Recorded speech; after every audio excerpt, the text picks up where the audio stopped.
ഈ പുഴയും കടന്നതിലെ ഇന്നത്തെ എപ്പിസോഡ് വിശേഷങ്ങൾ നോക്കാം.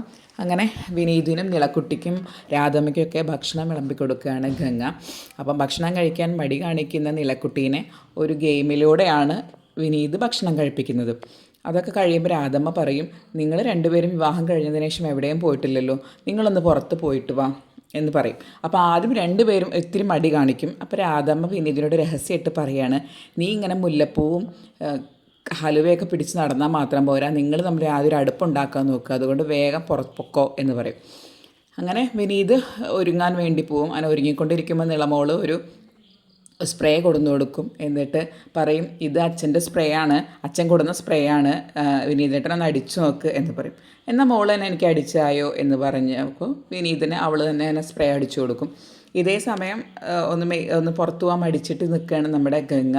അപ്പോൾ ഗംഗയുടെ അടുത്ത് മുത്തശ്ശി വന്നിട്ട് പറയും, വേഗം ഒരുങ്ങിയിട്ട് പോകാൻ നോക്ക് എന്ന് പറഞ്ഞ് ഗംഗയെ ചീത്ത പറയും. അങ്ങനെ രണ്ടുപേരും കൂടി ഒരുങ്ങി സുന്ദരനും സുന്ദരിയായിട്ട് പുറത്തേക്ക് പോവുകയാണ്. അവർ നടന്നിട്ടാണ് പോണത്. അപ്പോൾ നടന്നിട്ട് കട നിൽക്കുന്ന ജംഗ്ഷൻ വരെ നടന്നിട്ടാണ് പോണത്. അപ്പോൾ ഗംഗ അങ്ങനെ ആലോചിക്കുകയാണ്. ഗംഗയ്ക്ക് പണ്ട് ഇവിടെ നിന്ന് രക്ഷപ്പെടാനായിരുന്നല്ലോ ആഗ്രഹം. ഗംഗയ്ക്ക് ഈ നാട്ടിൽ നിന്ന് പോകണം, പുതിയ പുതിയ കാര്യങ്ങൾ കാണണം, പരിചയപ്പെടണം, ഇതൊക്കെ ആയിരുന്നല്ലോ ഗംഗയുടെ ആഗ്രഹം. അപ്പം ഈ നടത്തത്തിനിടയിൽ ഗംഗ ഇതൊക്കെ ആലോചിക്കുന്നുണ്ട്. പക്ഷേ വിനീത് ആലോചിക്കുന്നത് വേറൊരു കാര്യമാണ്. തൻ്റെ കുറേ കാലത്തെ ആഗ്രഹമായിരുന്നു ഗംഗയും കൊണ്ട് ഇങ്ങനെ ഈ വഴിയിലൂടെ നടക്കുക എന്നത്. അപ്പോൾ അത് സഫലമായതിൻ്റെ സന്തോഷത്തിലാണ് പാവം വിനീത്. നിഷ്കളങ്കനാണല്ലോ പണ്ടേ. അപ്പോൾ അവൻ ഇങ്ങനെ നടക്കുകയാണ്. അങ്ങനെ കടയുടെ ജംഗ്ഷനിലെത്തി. അപ്പോൾ കടയുടെ ജംഗ്ഷനിലെത്തിയപ്പോൾ അവൻ പറയും, നമുക്കൊന്ന് കടയിലോട്ട് കയറിയാലോ. ആ ശരി. അപ്പോൾ അവളും പറഞ്ഞു, എന്നാൽ ശരി കയറാമെന്ന് പറയും. അങ്ങനെ രണ്ടുപേരും കൂടി കടയിലോട്ട് ഇങ്ങനെ കയറി വരികയാണ്. അങ്ങനെ ആ സീൻ അവിടെ കഴിയുന്നു. ഒരു കടയിലേക്ക് കയറുന്നതോടുകൂടി ആ സീൻ അവിടെ കഴിയുന്നു. ഇതേ സമയം നമ്മുടെ നിവിൻ കാവേരിയെയും കൊണ്ട് പുതിയ ആ തോട്ടത്തിലോട്ട് പോവുകയാണ്. അപ്പോൾ കാവേരിക്ക് കണ്ടപ്പോൾ തന്നെ മനസ്സിലായി ഇതാണ് തൻ്റെ അച്ഛൻ വാങ്ങിയ തോട്ടം എന്ന്. കാരണം അവർ മുൻപ് അവിടേക്ക് കൊടുന്നിട്ടുണ്ട്. അപ്പോൾ കാവേരി അവിടെ നിന്ന് അലറി കരയാണ്. എന്നിട്ട് പറയാണ്, നിവിൻ ഇത് തന്നെയാണ് എൻ്റെ അച്ഛൻ വാങ്ങിയ തോട്ടം, ഇവിടേക്ക് തന്നെയാണ് അന്ന് ഞങ്ങളെ കൊടുന്നത്. അച്ഛൻ വാങ്ങി എന്നാണെന്ന് പറഞ്ഞത്, വാങ്ങാൻ പോകുന്നു എന്നല്ല. എന്തോ ജയബാലൻ അച്ഛനൊരു പണി കൊടുത്തിട്ടുണ്ട്. ജയബാലൻ അച്ഛനെ ചതിക്കുകയാണെന്ന് എനിക്കറിയാം, അതെനിക്ക് ഉറപ്പാണ് എന്നൊക്കെ പറയും. ഇതേ സമയം അവർ പണ്ട്, അതായത് കാവേരിയുടെ അച്ഛൻ അന്ന് എല്ലാവരെയും കൊടുന്ന ഒരു കാര്യം കാവേരിക്ക് ഇങ്ങനെ ഓർമ്മ വരികയാണ്. അവരെല്ലാവരും അന്നത്ര സന്തോഷിച്ചിട്ടാണ് അവിടെ നിന്നിരുന്നത് എന്നും, പിന്നെ ഞാൻ ഈ സ്ഥലം വാങ്ങി മോളെ എന്ന് കാവേരിയോട് പറയുന്ന കാര്യമൊക്കെ കാവേരി അവിടെ നിന്ന് ആലോചിക്കും. എന്നിട്ട് അതൊക്കെ ആലോചിച്ച് നിന്ന് കാവേരി ഇങ്ങനെ കരയുന്നതാണ് കാണിക്കുന്നത്. അപ്പോൾ അതേസമയം തന്നെ കാവേരി നിവിനോടൊരു കാര്യം പറയുന്നുണ്ട്.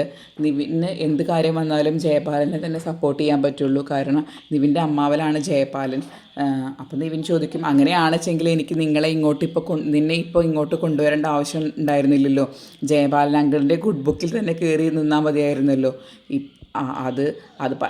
അതല്ല, എനിക്കൊരു മനസാക്ഷി ഉള്ളത് കൊണ്ടാണല്ലോ ഞാനിപ്പോൾ നിന്നെ ഇങ്ങോട്ട് കൊണ്ടുവന്നത് എന്ന് പറഞ്ഞ് അവരവിടെ കോൺവെർസേഷൻ അവസാനിക്കുകയാണ്. ഇതേ സമയം നമ്മുടെ ഗംഗയും വിനീതിൻ്റെ കടയിൽ നിൽക്കുന്നുണ്ട്.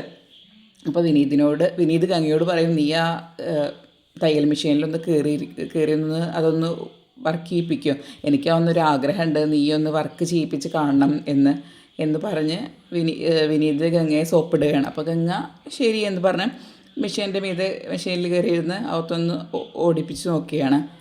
ഇതൊക്കെയാണ് ഇന്നത്തെ എപ്പിസോഡ്. ഇനി നാളത്തെ വിശേഷം എന്താണെന്ന് വെച്ചാൽ, നമ്മുടെ ഗംഗയെ വിനീതിൻ്റെ അമ്മ വിനീതിൻ്റെ കടയിലോട്ട് വരുമ്പോഴാണ് ഗംഗയെ കാണുന്നത്. അപ്പോൾ അരിശം മൂത്ത് സുജാത ഗംഗയെ കുറച്ച് ചീത്ത പറയുന്നുണ്ട്. അപ്പോൾ അത് കേട്ടതോടുകൂടി അവൾ കരയുന്നു.